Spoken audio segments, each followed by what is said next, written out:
My friends, as we remember and celebrate Dr. Martin Luther King Jr., let us recommit ourselves to continuing his life's work and mission. For years, I've been inspired by Dr. King's vision for a beloved community and his wise words that we are tied in a single garment of destiny, caught up in an inescapable network of mutuality. Dr. King said that whatever affects one directly affects all indirectly. In every vote and decision I make in the United States Senate, I try my best to reflect that moral vision. We're still working on Dr. King's unfinished business. He used to talk all the time about Franz Schubert's unfinished symphony. Most symphonies have 4 movements. Schubert's symphony only has 2. And he used to think aloud in his sermons about why perhaps it was only 2 movements. But he said that in a real sense, that's the noble life.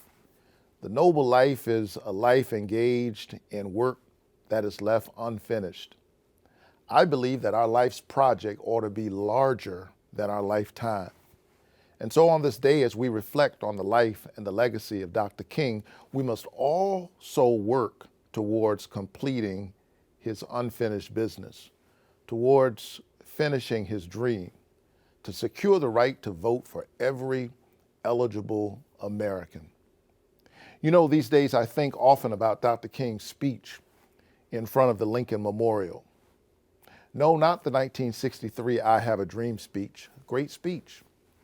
But I think more often these days about the one he gave the first time he spoke in the shadow of Lincoln in 1957, where he addressed what he called, quote, all types of conniving methods that were getting in the way of the free exercise of the constitutional right to vote.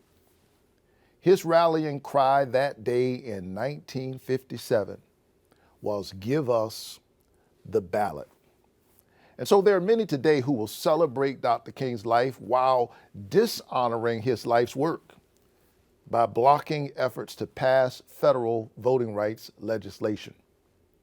Keep this in mind.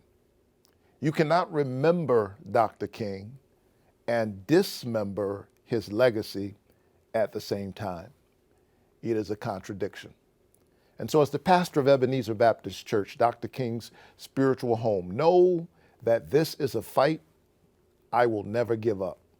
Like Dr. King, we must keep marching until victory is won.